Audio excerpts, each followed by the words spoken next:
Hello and good evening to all. Hope you all are doing good.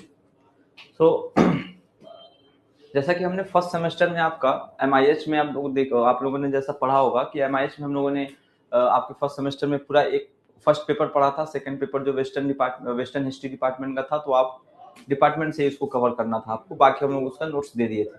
तो उसी series को continue करेंगे अब, और आज से हम लोग स्टार्ट करते हैं आपका सेम सेकेंड, मतलब कि सेकेंड सेम का स्टार्ट करते हैं एमआईएच का फर्स्ट पेपर, जो कि आपका पेपर नंबर 3 होगा।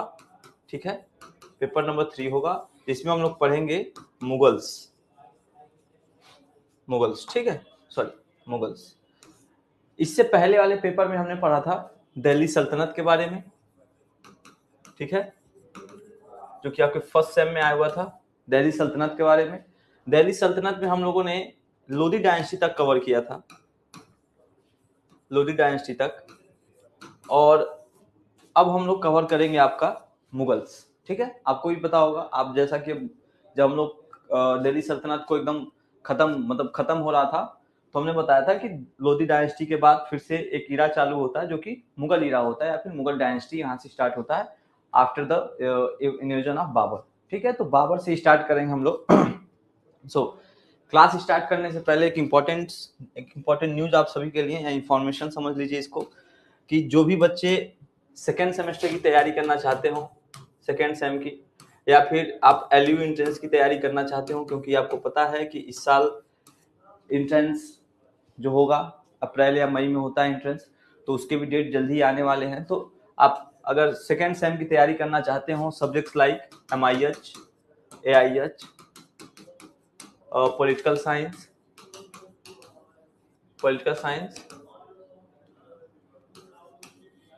ठीक है, एंड एलयू एंट्रेंस के किसी भी कोर्सेज के, यूजी के like BA, BCA, MBA, BBA, और भी सारे कोर्सेज हैं।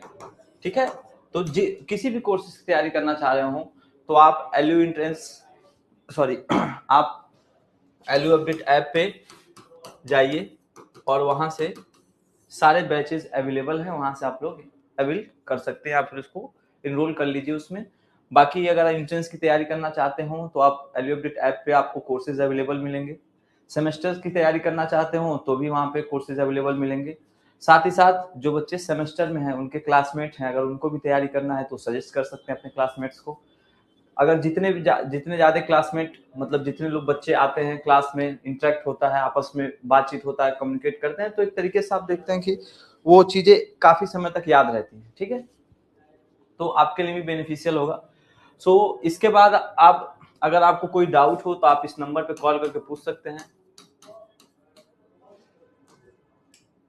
कोई भी डाउट हो आपको तो इस नंबर पे कॉल कर लीजिए, 8400122296 पे। ठीक है, एलयू अपडेट की जो टीम बैठी है यहाँ पे, वो आपको किसी भी कोई भी प्रॉब्लम होगा तो आपको उसे सॉल्व करने में आपकी मदद करेगी। ठीक है, तो ये कुछ एडिशनल इंफॉर्मेशन था जो मैंने दे दिया है।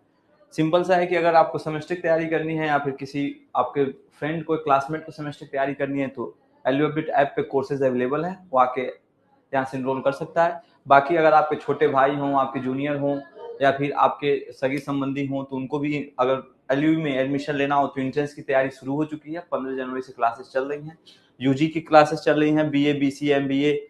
साथ ही साथ एलएलबी वाले बच्चों का भी होता है, बी एलएलबी, ये 5 ईयर प्रोग्राम है, और ये आपका 3 ईयर प्रोग्राम है। तो ये दोनों क्लासेस चल रही हैं। तो आप जिसको भी एडमिशन लेना हो, क्योंकि इस बार जो हम लोग 2024-25 की बात करें, तो 25 में काफी बच्चे बीएलएलबी से, एलयू अपडेट से पढ़े और बीएलएलबी में एडमिशन लिए। तो अगर आपको एडमिशन लेना है तो एलयू अपडेट पे आइए और यहाँ से तैयारी अपना शुरू कर दीजिए। ठीक है, बाकी एडिशनल इन्फॉर्मेशन था। सो आइए बढ़ते हैं अपने क्लास के तरफ। सो क्लास में क्या था, मैंने बताया था कि आज हम लोग पढ़ेंगे मुगल्स। ठीक है, मुगल्स को पढ़ने से पहले थोड़ा सा मैं अगर बैकग्राउंड पे जाऊं, क्योंकि अचानक से कोई भी इंसिडेंट एकाएक नहीं होती है, उसके पीछे बहुत से रीजंस होते हैं। तो पहले हम लोग रीजन पे थोड़ा सा लाइट अप करेंगे कि भाई, रीजन पे हम लोग लाइट अप करेंगे कि कैसे कैसे क्या क्या ऐसे कारण बने जिसके वजह से जो मुगल्स थे वो भारत में इंटर किए। ठीक है, मुगल्स का मतलब बाबर, ऐसा क्या रीजन था कि बाबर जो कि सेंट्रल एशिया में था, और सेंट्रल एशिया से चलते चलते काबुल, कांधार और बदख्शा एक एरिया है अफगानिस्तान का, काबुल, कांधार, बदख्शा वाले एरिया से होते हुए भारत में क्यों आया? आखिर क्या ऐसे रीजन थे कि इसको भारत में आना पड़ा, और भारत ही क्यों? और भी अलग अलग स्टेट्स थे, और भी अलग अलग कंट्रीज थी, वहां भी जा सकता था। तो थोड़ा सा इस पे हम लोग ब्रीफ करेंगे पहले। तो देखिए, ये बात स्टार्ट होती है लगभग इन 1494, 1494 में। 1494 में जब बाबर ऑलमोस्ट आपका 14 साल का होता है, 14 ईयर्स ओल्ड, ठीक है, 14 ईयर्स ओल्ड, तब वो सक्सीड करता है किसको? फरगना को, ठीक है। बाबर जब 14 साल की उम्र में होता है तो सक्सीड करता है फरगना को। फरगना एक छोटा सा स्टेट है, सेंट्रल एशिया में ही छोटा सा एक स्टेट है। तो यहाँ उसको ये सक्सीड करता है, और सक्सीड करता है। इसके बाद जो बाबर के पिता की जी डेथ हो जाती है, और जैसे इसके पिता की डेथ होती है, सेंट्रल एशिया का जो स्टेबिलिटी है वो ऑलमोस्ट खत्म हो चुका रहता है, ठीक है। जहां तक बात समझ में आई, सिंपल सी बात है कि इन 1494 बाबर सक्सीड फरगना, ठीक है। फरगना को जब वो सक्सीड करता है, उसके बाद से इसके पिताजी की डेथ होती है। जैसे इसके पिताजी की डेथ होती है, तो जो सेंट्रल एशिया का जो माहौल था वो एक तरीके से एकदम अब रस में हो चुका था, एक दूसरे से भिड़ंत शुरू हो गई थी वहां पे। नतीजा क्या होता है? नतीजा ये होता है कि बाबर को इसके होमलैंड मतलब फरगना जो कि सेंट्रल एशिया की सिटी था, और समरकंद से इसको एग्जाइल कर दिया जाता है। किसके द्वारा? उज़्बेकों के द्वारा, ठीक है, उज़्बेकों के द्वारा। और उज़्बेक क्या करते हैं? इसके फरगना और समरकंद पे कॉन्कर कर लेते हैं। अब बाबर के पास कोई रास्ता नहीं बचता है, और इसको कहां भेज देते हैं? तो बाबर यहां से आता है, और कहां चला आता है? इन 1504 1504 एडी में ये बाबर किसको कॉन्कर करता है? तो बाबर कॉन्कर करता है काबुल को, जो कि एक अफगानिस्तान वाला एरिया है, ठीक है। कहानी यही नहीं रुकती है, बाबर अभी भी तलाश में रहता है। बाबर को अभी भी यह लगता है कि कहीं ना कहीं हम लोग, अगर हमारी आर्मी अच्छी हो सकती है, अगर हमारे पास इक्विपमेंट्स अच्छे आ जाए, तो हम लोग अपने होमलैंड पे जा सकते हैं, या होमलैंड को कॉन्कर कर सकते हैं। इसी सिलसिले को जारी रखते हुए उसने फिर से एक बार कोशिश किया कि होमलैंड को हम लोग कॉन्कर करें, लेकिन अगेन वो फेल हो जाता है और कॉन्कर नहीं कर पाता है अपने एरिया को। और इसका रीजन ये होता है कि वापस इसे निराशा हाथ लगती है, और वापस ये कहाँ आता है? काबुल में आता है। और यही एक रीजन होता है कि अब काबुल से ये किधर बढ़ना शुरू कर देता है? हिंदुस्तान की तरफ, मीन्स भारत की तरफ, ठीक है। अब 1504 में जब ये काबुल पे अटैक किया, उसको कॉन्कर किया, उसके बाद से आप देखेंगे कि अफगानिस्तान में लगभग ये 1540 से लेके लगभग 1555 लगभग 1555 तक ये काबुल वाले एरिया में रहता है। काबुल वाला एरिया मतलब कि जो काबुल वाला एरिया है, काबुल, बदख्शा और कांधार, ठीक है। कांधार जो बाद में हम लोग गांधार जो उस समय एंशिएंट हिस्ट्री में था, उसी को कांधार वो एरिया था, ठीक है। काबुल, बदख्शा और कांधार, ठीक है। तो इस वाले एरिया में लगभग 15 साल वहां पे रूल करता है, और उसके बाद से किधर बढ़ता है? इसी डेट के दौरान 1540 से 1555 के दौरान ही वापस से ये अपने होमलैंड पे अटैक करता है, बट वो फेल हो जाता है। ऊपर वापस फिर काबुल में आता है, और काबुल से फिर किधर बढ़ना शुरू कर देता है? भारत की तरफ। आखिर भारत की तरफ बढ़ता क्यों है? रीजन ये है कि आपको थोड़ा सा बाबर का लीनेस पता होना चाहिए। बाबर के जो जो एंसेंटर्स थे, मतलब कि इसके पूर्वज एक तरीके से दो डायनेस्टीज या फिर दो समुदाय, दो कम्युनिटी से बिलोंग करते थे। अगर इसके मैटरनल मतलब कि माता जी की तरफ की बात करें तो किधर से थी? मंगोलों से थी। और इनके पिताजी पैटर्नल मतलब कि वो कौन से थे, कहां से थे? टिमुरिड या फिर कह सकते हैं, ठीक है। अब तैमूर और बाबर किसको फॉलो करता था? तो बाबर फॉलो करता था आपके तैमूरिड जो उनके जो फिलॉसफी थी, जो उनका एक तरीके का पॉलिसी हुआ करता था, उसी पॉलिसी पे चलता था कौन? बाबर। तो तैमूर, आपको पता है कि तैमूर दिल्ली सल्तनत पे अटैक किया था कब? 3098 को, ठीक है।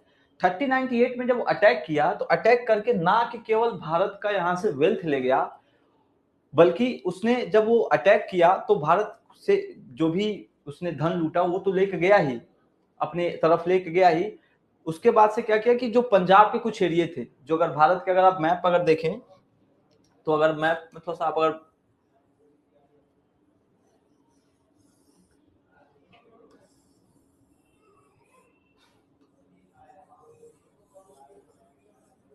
ठीक है, भारत के मैप में अगर थोड़ा सा आप गौर देंगे तो ये वाला जो एरिया था उस समय का, पंजाब वाला एरिया, ये वाला एरिया, इस वाले एरिया पे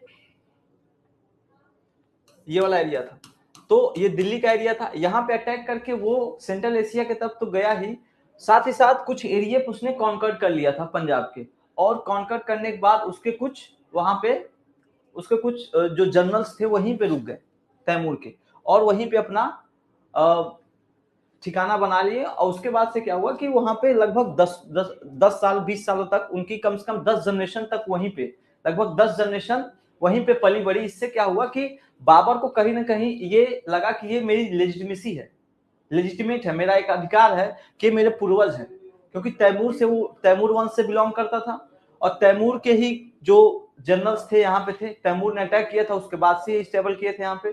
तो उसे लगा कि क्यों ना मैं इस एरिया पे जाऊं, क्योंकि मेरा अधिकार है इस एरिया पे, क्योंकि यहाँ पे मेरे पूर्वज रहते हैं, ठीक है। तो एक रीजन ये भी था कि बाबर भारत की तरफ बढ़ा क्योंकि उसके पूर्वज यहाँ पे थे। दूसरा रीजन क्या था? दूसरा रीजन ये था कि भारत की जो वेल्थ थी, भारत की जो वेल्थ थी, जो भारत का जो एक तरीके से जो एक फेबुलस वेल्थ जो है भारत में, कि इतना धन था उस समय भारत के पास कि फर्टाइल लैंड थे, सोने चांदी का कोई कमी नहीं थी भारत में, ठीक है। तो वो भी एक रीजन था, भारत की वेल्थ भी एक रीजन थी। साथ ही साथ अगर देखें तो कुछ इंटरनल लिफ्ट भी चल रहा था। इंटरनल लिफ्ट कैसा चल रहा था? तो इंटरनल लिफ्ट में आप देखेंगे, यहाँ पर अगर कॉजेस देखेंगे तो पहला आप देख सकते हैं कि वेल्थ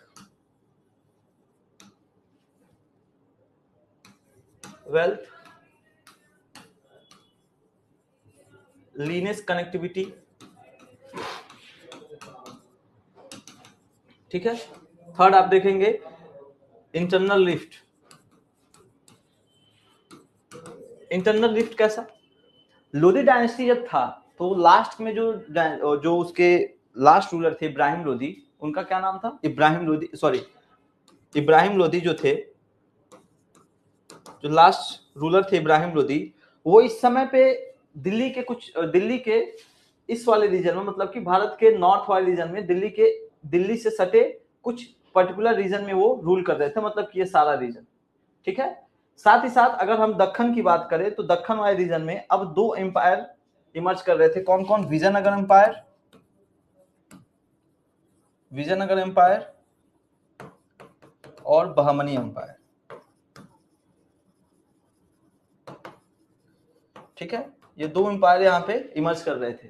इससे आपको कुछ आइडिया लग रहा है कि अलाउद्दीन खिलजी के समय पे दिल्ली सल्तनत आप देख रहे थे कि मदुरई तक, लगभग तमिलनाडु के मदुरई तक दिल्ली सल्तनत फैला हुआ था। और लोधी तक आते आते आप देख रहे हैं कि साउथ में दो एम्पायर अलग से क्रिएट होना शुरू हो गए, दो एम्पायर अलग से इमर्ज होना शुरू हो गए। साथ ही साथ अगर आप वेस्ट की बात करें तो वेस्ट में गुजरात,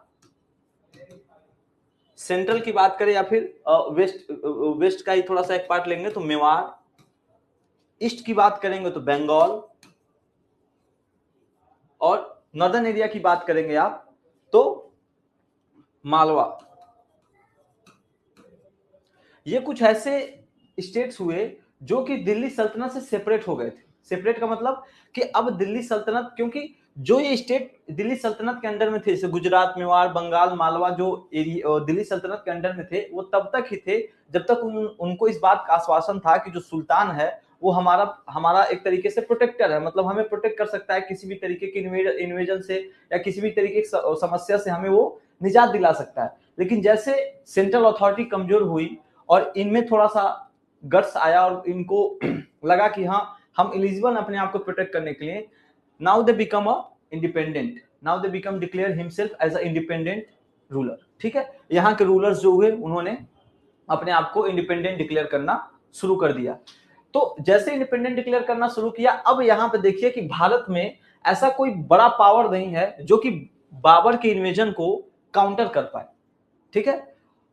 यहाँ पे देख रहे हैं कि पंजाब के कुछ रिहायशी एरियो में ऑलरेडी तैमूर के ही वंशज हैं, ठीक है, तैमूर से ही रिलेटेड हैं, जो कि बाबर को रोकेंगे नहीं। और दिल्ली में आप देख रहे हैं जो इब्राहिम लोधी हैं वो इतने कैपेबल नहीं है कि दिल्ली सल्तनत को फिर से एकजुट करके यूनाइट करके रख पाए। और कुछ यहाँ पे फ्रेगमेंटेशन भी चल रही है, अब विखंडन भी चल रहा है। तो एक तरीके से आप देखेंगे कि इंटरनल लिफ्ट बहुत चल रहा था, आपसी मतभेद चल रहे थे, एक दूसरे को कॉन्कर, एक दूसरे के एरिया को कॉन्कर करने के उतारू थे कि जैसे ये मरे तो मैं इसका एरिया ले लूं, वो मरे तो उसका एरिया ले लूं, इसी तरीके का सीन चल रहा था, ठीक है। उसका बेनिफिट होता है बाबर को कि डायरेक्ट कहां पे आता है, दिल्ली में आता है, और उसको ये पूरे एरिया में कंधार, काबुल या पाकिस्तान, जो उस समय का पेशावर हुआ करता था, पेशावर मतलब कि पुरुषपुर, फिर पेशावर, इस वाले एरिया में कहीं पे भी उसको किसी भी तरीके का हिंड्रेंस नहीं हुआ, किसी भी तरीके कोई रुकावट नहीं आई, और वो सीधा बढ़ते बढ़ते कहां चलाया दिल्ली तक, दिल्ली के तख्त तक। और दिल्ली के तख्त पे आके पहला युद्ध लड़ता है, कौन सा, बैटल ऑफ पानीपत। किसके बीच में होता है, इब्राहिम लोधी और बाबर के बीच में।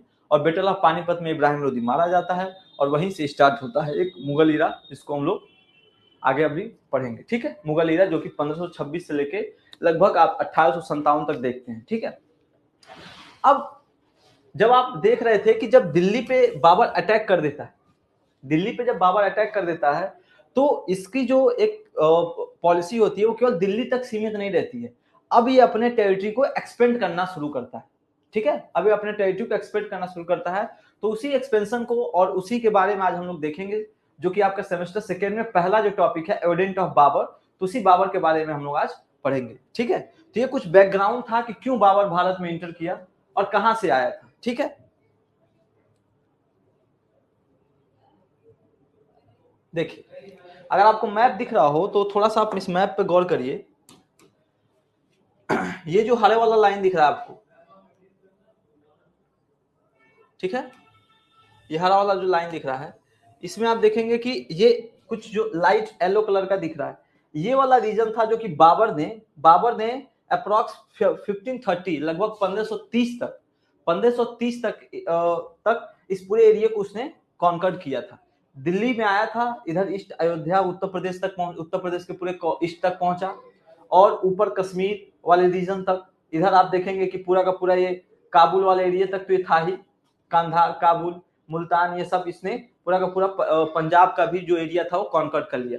एक तरीके से अगर आपको दिखाएं तो ये आप देख सकते हैं कि ये जो जहां पे मार्कर की लाइन चली, आप देखिए ये पूरा का पूरा एरिया आप किसके अंडर में आ गया था, बाबर के अंडर में आ गया था 1530 तक ये पूरा एरिया किसके अंडर में आ गया था, तो बाबर के अंडर में आ चुका था।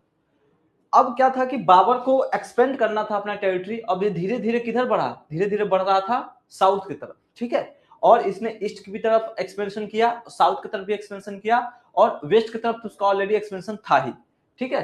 तो देखिए, the Mughals ruled India from the 1526 to 1857, ठीक है। ये टाइम पीरियड जो आप देख रहे हैं 1526 से लेकर 1857 तक, इसमें कई सारे फेजेस हैं, उसको थोड़ा सा देख लीजिए कि अगर हम बात करें 1526 से लेके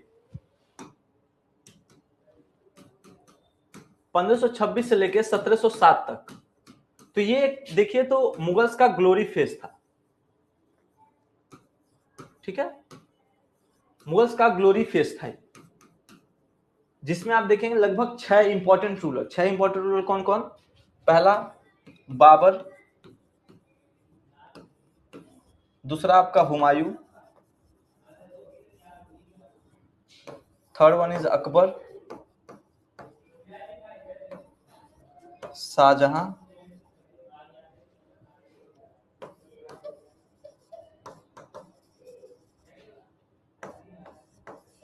जहांगीर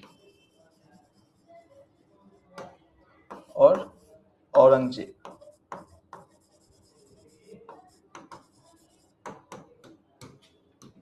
ठीक है। तो ये 6 जो रूलर थे वो 1526 से लेकर 1707 तक ये रूल किए, और ये मुगल्स का एकदम ग्लोरी फेस था। यहाँ पे अगर बात करें तो यहाँ के art and architect, art and architect, ठीक है, आर्ट एंड आर्किटेक्ट यहाँ पे बहुत बेस्ट रहा, कल्चरल सिग्निफिकेंस बहुत ज्यादा रहा, ठीक है, एडमिनिस्ट्रेशन बहुत बेहतर रहा, इवन मिलिट्री भी इनकी जो मिलिट्री थी बहुत स्ट्रांग मिलिट्री थी, साथ ही साथ इनका जो सोशियो इकोनॉमिक रिफॉर्म्स था या सोशियो इकोनॉमिक पॉलिसी थी वो बहुत बेहतर रही, ठीक है। एडमिनिस्ट्रेशन में 2 एडमिनिस्ट्रेशन था, सेंट्रल और प्रोविंशियल, ठीक है, सेंट्रल और प्रोविंशियल। सेंट्रल में क्या था, जो किंग थे उनके कुछ मिनिस्टर्स हुआ करते थे, बाकी प्रोविंशियल में आपको मैंने बताया था कि जो दिल्ली सल्तनत का था, प्रोविंस में क्या था, दिल्ली सल्तनत में एकता था जिसको हम लोग प्रोविंस कहते थे, नीचे आपका सिख हुआ करता था, फिर आपका आता था परगना, ठीक है, फिर आपका आता था एक तरीके से विलेज, ठीक है। तो एकता को डील करते थे कौन, वालिस या मुफ्ती, ठीक है, इसके हेड हुआ करते थे। सिख को डील करते थे सिकदार, परगना के थे कौन, आमिल, और विलेज में कौन हुआ करते थे, तो विलेज में हुआ करते थे,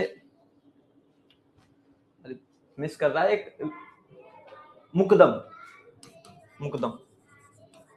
ठीक है, विलेज में जो हेड हुआ करते थे वो मुकदम हुआ करते थे। ये क्या थे, ये वालिस, सिकदार, आमिल, ये मुकदम क्या थे, ये एक तरीके से ऑफिसर्स थे जो कि ये पोस्ट पे बैठाए गए थे। सिख का मतलब डिस्ट्रिक्ट, परगना मतलब सब डिस्ट्रिक्ट, विलेज मतलब गांव, और एकता मतलब प्रोविंस, ठीक है। तो एक प्रोविंस से एक प्रांत को लिया गया, एक छोटे से एरिया, एक प्रांत में बांटा गया, बड़े बड़े इतना बड़ा एरिया कॉन्कर किए तो उसको छोटे छोटे प्रांतों में बांटा गया, उन प्रांत में भी सब डिस्ट्रिक्ट और विलेज में डिवाइड हुआ, और सब एक एक पोस्ट पे सबको एक एक ऑफिसर बैठाए गए, और वहां से उनसे जो उस एरिया से जो टैक्स कलेक्शन होता था, टैक्स कलेक्ट करना, वहाँ उस एरिया के बारे में समझना, वहाँ पे प्रॉब्लम्स क्या है, सब चीजों को डील करना, और वहां से सारा पैसा कलेक्ट करके कहाँ जाता था, तो राजा के पास या फिर सुल्तान के पास जाता था, ठीक है। तो वैसे इसमें भी था, प्रोविंशियल लेवल सेंट्रल लेवल पे था। सेंट्रल में सेम था कि भाई कुछ जो एक राजा है, जो सुल्तान है, जैसे जो भी है, बाबर है, हुमायूं है, अकबर है, वो सेंट्रल लेवल पे थे,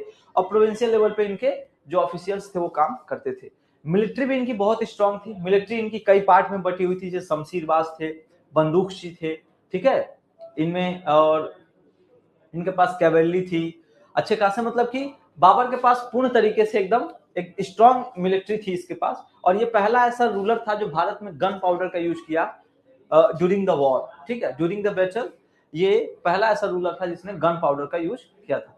तो मुगल का ग्लोरी फेस चल रहा था 1507 से लेके 1526 से लेके 1707 तक, लेकिन क्या होता है, जब औरंगजेब की डेथ होती है, औरंगजेब की डेथ के बाद 1707 से लेके लगभग 1857 तक ये जो फेज है ये आपका होता है डिक्लाइन फेज,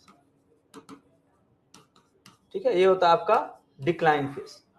एक तरीके से जो आप देख रहे थे, जो मुगल्स भारत के हर कोने कोने पे उनका, ऑलमोस्ट पूरे भारत पे उनका एक तरीके से राज चल रहा था, वो इतनी बड़ी जो सल्तनत थी वो ताश की पत्तों की तरह बिखर जाती है after the death of Aurangzeb. उसके कई सारे रीजन होते हैं, कई सारे रीजंस, बहुत अच्छे स्टूडेंट्स के द्वारा कई सारे रीजंस उसके दिए गए हैं, तो वो तो बाद की सिलेबस में है तो उसको हम लोग देखेंगे। लेकिन 1707 से लेकर 1857 तक लगभग 15 रूलर, आप सोच सकते हैं, लगभग 15 रूलर आते हैं, और इनमें से ऑलमोस्ट कोई थोड़ा बहुत कॉम्पिटेंट था भी, बट जो उस समय का एटमॉस्फेयर था, जो सराउंडिंग थी, वो कहीं ना कहीं अनफेवरेबल थी इन रूलर्स की, और वहां से लोग मात खा जाते हैं, और पूरी तरीके से जो मुगल्स है वो ध्वस्त हो जाती है, मुगल से सल्तनत ध्वस्त हो जाती है। अंत में आते आते 1857 तक आते आते बहादुर शाह जफर सेकेंड, हालत ये हो जाती है कि इन लोगों को पेंशन पे गुजारा करना पड़ता है, और पेंशन देता कौन है, तो पेंशन देते हैं कौन, ईस्ट इंडिया कंपनी वाले, जो एक समय पे औरंगजेब के समय पे जो ग्लोबल लेवल पे लगभग 25% जीडीपी, और पूरे ग्लोबल लेवल पे 25% जीडीपी का एक कंट्रीब्यूटर हुआ करता था। आते आते एक समय पे आप देखेंगे कि 1857 आते आते जो इतने बड़े, जिनके पास इतनी अच्छी खासी इकोनॉमी हुआ करती थी, उनको पेंशन पे गुजारा करना पड़ा। और आपको जान के हैरत होगी कि जब अंग्रेज भारत छोड़ के गए थे तो जो 25% था वो कब कितना रह गया, 27%, सॉरी, 27% ग्लोरी 27% जीडीपी का टोटल ग्लोबल लेवल जीडीपी का कंट्रीब्यूशन था उस समय पे, और अंग्रेज को जाते जाते लगभग कितना बचा, मात्र 3%। आप सोच सकते हैं कि भारत से कितना धन बाहर की तरफ गया है। अगर भारत, हालांकि यहाँ के लोगों में उतनी काबिलियत है कि वापस उसको रिगेन भी किए, बट जितना भारत के पास धन था, अगर थोड़ी सी अवेयरनेस के साथ उसको यही रखा गया होता तो आज कुछ और कहानी होती। ठीक है, खैर वो बात की बात है, बट ये कुछ फेजेस हैं जिसको आपको कवर करना है। ठीक है, तो हम लोग फिलहाल में देखेंगे 1507 से लेके 1707 तक, फिर ठीक है, फिर उसके बाद से हम लोग देखेंगे आपका ये डिक्लाइन फेज, और डिक्लाइन फेज में ही फिर आपका मॉडर्न हिस्ट्री स्टार्ट होगा, तो आपका थर्ड सेमेस्टर में आएगा। ठीक है, तो मुगल्स का ये ग्लोरी फेज था। 6 रूलर्स के बारे में आपको पढ़ना है। ठीक है, तो from 1526 to 1857 bringing the political stability, military innovations. Military innovation देखिएगा, ये जो मिलिट्री इनोवेशन शब्द है ये बहुत ही एक तरीके से बहुत इंपॉर्टेंट वर्ड है। जब आप डिक्लाइन फेज पढ़ेंगे तो आप देखेंगे कि मिलिट्री में कोई इनोवेशन हो ही नहीं रहा था, किसी भी तरीके का उसमें इनोवेशन नहीं हो रहा था, किसी भी तरीके का उसमें कोई चेंजेस नहीं हो रहे थे, वही पुरानी तौर तरीके चल रही थी। और अंग्रेजों के पास अच्छा खासा तरीका था, आर्टिलरी थी अच्छे खासे, और कुछ नए नए इनोवेशंस थे उनके पास, और ये लोग वही पुराने तरीके से लड़ रहे थे। ठीक है, एंड आर्किटेक्चरल ग्राडनर।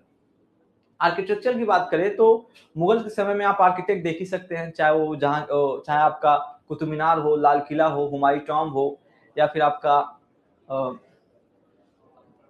जामा मस्जिद हो, ये सब मुगल्स के समय के ही आर्किटेक्ट बनवाए गए हैं, जो कि अपने आप में भी काबिले तारीफ हैं। उनकी जो आर्किटेक्ट थी वो बहुत बेहतर थी। आज भी आप देखिए जाके, अगर हुमायूं टॉम अगर आप दिल्ली में अगर जाए तो हुमायूं टॉम जाके देखिएगा, उसकी कार्विंग, उसका डिजाइन किस तरीके से किया गया है, और आज भी वहां पे जो चीजें बनाई गई हैं वो उस तरीके की स्टेबल है, उनमें किसी भी तरीके का कोई कमी नहीं। आप देखिए लाल किला में जाइए तो दीवाने खास, दीवाने आम, कुछ अंग्रेजों के द्वारा उसमें कुछ छेड़खानी की गई थी, मतलब उसको कुछ उसके स्टोन्स वगैरह निकाले गए हैं, लेकिन फिर भी जो क्राफ्टिंग थी उस समय की, जो हाथ की कला थी वो कितनी बेहतर थी, आप लोग वो आर्किटेक्ट देख के देख सकते हैं। जो मुगल एम्पायर था founded by Babur, the empire thrived under the Akbar, Jahangir, Shahjahan and Aurangzeb. इसको थोड़ा करेक्ट कर लीजिएगा,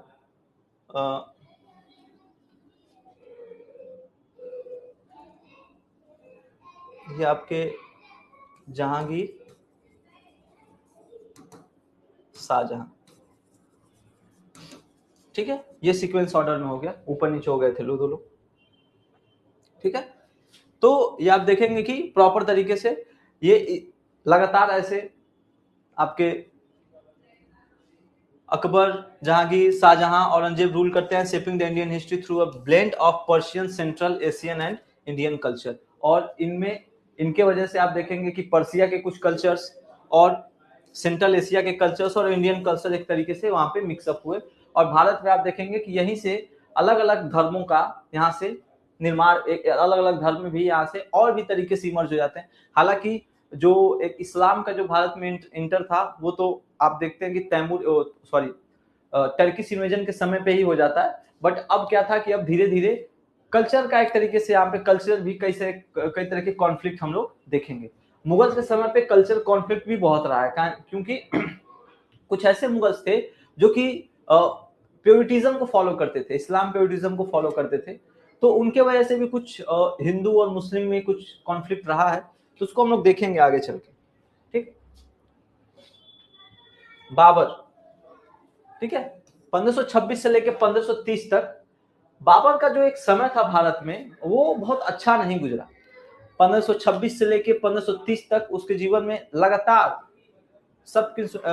लगातार आप देखेंगे कि युद्ध पे युद्ध लड़ता गया, बैक टू बैक एक युद्ध ये लड़ते गए। 1526, 1527, 1528, 1529, फिर 30 में इनकी डेथ हो जाती है। अब देखिए, a direct descendant of Timur, ये तैमूर के एक वंशज थे। फादर लीनेस, इनके जो पिताजी थे, मतलब कि बाबर के जो पिताजी थे, उनके पिताजी किस वंश से बिलोंग करते थे, तैमूर से, तो ये तैमूर के ही वंश हुआ करते थे। एंड जेंजिस खान जो मदर थी, वो जो मदर का लिनेस था वो जेंजिस खान, मतलब कि चंगेज खान जो हम लोग बोलते हैं, तो उनको चंगेज खान, ये भी जेंजिस खान, चंगेज खान। ठीक है, तो मंगोलों की तरफ से वो थी। अर्ली स्ट्रगल की बात करें तो लॉस्ट फरगना उज्बेकिस्तान, ठीक है, जो उज्बेक थे उन्होंने उज्बेकिस्तान से ले लिया, जिसको हम लोग फरगना के नाम से जानते थे उस समय, but capture Kabul in 1504, but वो काबुल पे कैप्चर करते हैं as a base of Indian consequence, sorry Indian consequence. Next आप देखेंगे Indian conquest defeated Ibrahim Lodi at first battle of Panipat 1526 marked the Mughal Empire and foundations, ठीक है। 1526 में India पे कॉन्कर करते हैं, किसको डिफीट करते हैं, इब्राहिम लोदी को, और यहाँ पे मुगल वंश की स्थापना करते हैं। Extensively used gun powder and artillery transform the Indian warfare. पहले के समय में क्या था कि गन और आर्टिलरी नहीं यूज करते थे, बंदूक और गन पाउडर नहीं यूज होता था, लेकिन बाबर ने पहली बार गन पाउडर और आर्टिलरी का, मतलब कि तोप बंदूक, ठीक है, तोपों का और बंदूकों का इस्तेमाल किया और इंडियन वॉरफेयर में एक ट्रांसफॉर्म लेके आया। Built Charbagh gardens and mosque in the Panipat and Sambhal, ठीक है, संभल और पानीपत के वाले एरिया में इन्होंने एक मस्जिद बनवाया और बिल्ट चारबाग गार्डन, ठीक है, चारबाग गार्डन बनवाया। कहाँ पे बनवाया था, पानीपत में। ऑथर थे अपना खुद की एक मेमोरियल लिखे थे, मेमोराय, कौन सा, तुजुके बाबरी, जो कि बाबर नाम, ठीक है, जो कि बाबर नाम है, किसके द्वारा लिखा गया था, तो उन्हीं के द्वारा लिखा गया था, कि ऑटोबायोग्राफी थी, ठीक है, बाबर नाम। यहां से आप देखिए कि एक क्वेश्चन बहुत बार पूछा था कि फर्स्ट मॉस्क्यू कहां बना था, किसके द्वारा बनवाया गया था, तो याद रखिएगा कि कुतुबुद्दीन ऐबक के समय में कुआतुल इस्लाम और 2.5 दिन का झोपड़ा, ये दो ऐसे मॉस्क्यू थे जो पहली बार बनवाए गए थे भारत में, ठीक है, कुआतुल इस्लाम और 2.5 दिन का झोपड़ा। कुआतुल इस्लाम आपका दिल्ली में है और 2.5 दिन का झोपड़ा अजमेर में, ठीक। Factor behind Babar's conquest of India, मतलब कि बाबर का भारत पे अटैक करने का या फिर उस पर कब्जा करने के कुछ रीजंस, ठीक है। पॉलिटिकल इंस्टेबिलिटी, जो कि मैंने बताया था इंटरनल लिफ्ट था। पॉलिटिकल इंस्टेबिलिटी कैसे थी, क्योंकि अब यहाँ पे कोई ऐसा पावरफुल किंग नहीं था जो किसी भी इन्वेजन को रोक पाए, किसी भी तरीके के कोई बाउंड्री डिसाइड कर पाए कि इस बाउंड्री के बाहर या इस बाउंड्री के अंदर आप अलाउड नहीं है, अगर आप आएंगे तो आपको इससे युद्ध करना पड़ेगा या फिर आपको एक पावरफुल किंग का सामना करना पड़ेगा। एक तरीके से पूरा का पूरा बिखरा हुआ था भारत उस समय पे, तो एक पॉलिटिकल इंस्टेबिलिटी थी। वॉर वीकेंड दिल्ली सल्तनत under the Ibrahim Lodi faced internal conflict, और आप देखेंगे इब्राहिम लोदी के समय पे एक तरीके से पूरा का पूरा इंटरनल कॉन्फ्लिक्ट चल रहा था भारत में।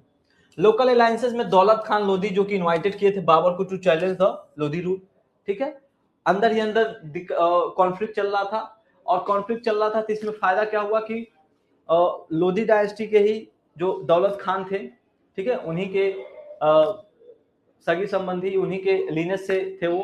तो जब बाबर अटैक करने आए तो उन्होंने इनवाइट भी किया कि भाई आइए, इनको उखाड़ फेंकिए, और बाबर आए और साथ ही साथ इनका भी कहानी खत्म हो गया।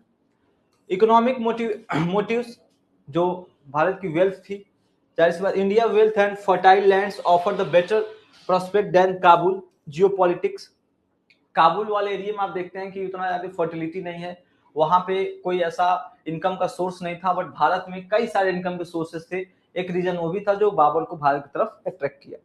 Threats, Shaibani Khan Uzbek expansion forced Babur to seek new territories, और साहिबानी खान जो कि उज्बेकिस्तान का था, जो उज्बेक थे, क्योंकि उज्बेकों ने इनको पहले से समरकंद से भगाया था और वो अपना टेरिटरी एक्सपेंड कर रहे थे, तो इनको एक मजबूरी भी था इनके पास कि किसी तरीके से काबुल से आगे बढ़ा जाए, ठीक है। तो एक रीजन ये भी था कि ये किधर बढ़े, भारत की तरफ बढ़े। कुछ आप देखेंगे कुछ बैटल्स इनके द्वारा लड़े गए, और बैटल्स को हम लोग कल कवर करेंगे, ठीक है। 4 बैटल्स लड़े गए। पहला बैटल ऑफ पानीपत, ठीक है, बैटल ऑफ खानवा, फिर आप देखेंगे बैटल ऑफ चंदेरी, फिर आप देखेंगे बैटल ऑफ घाघर, और उसके बाद से इनकी डेथ हो जाती है 1530 में, ठीक है। तो ये हम लोग 4 जो बैटल है इसको हम लोग कल देखेंगे, इसको और डिटेल में देखेंगे। बाकी पीडीएफ जो है आपके ऐप पे अपलोड हो जाएगी, ये इंग्लिश में है, हिंदी में इस पीडीएफ का A4 साइज शीट पे पीडीएफ हिंदी और इंग्लिश दोनों में अलग अलग जाएगा डिटेल नोट्स के तौर पे। तो ये जो पीपीटी है ये एज इट इज ऐसे अपलोड कर दी जाएगी। बाकी जो हिंदी मीडियम बच्चे हैं वो उस जो नोट्स जब उनके पास जाएगा, यूनिट वाइज नोट्स दिया जाएगा, जब एक यूनिट खत्म होगा तो वैसे आपको नोट्स मिल जाएगा, तो जैसे नोट्स मिलेगा तो आप उससे उसको पढ़ लीजिएगा। बाकी यहाँ पे इंग्लिश में लिखा हो बट मैं हिंदी में एक्सप्लेन कर रहा हूँ, ठीक है, तो उसको आप समझ सकते हैं, आराम से समझा जा सकता है, ठीक है। So take care to all, bye bye, thank you.